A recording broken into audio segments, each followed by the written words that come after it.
anak, may tatanong ako sa iyo.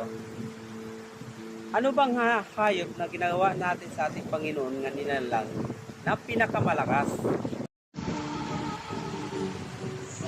Ay, sasabihin ko na, Nay, elephant, giraffe, kalabaw, baka, elephant. Hindi, anak.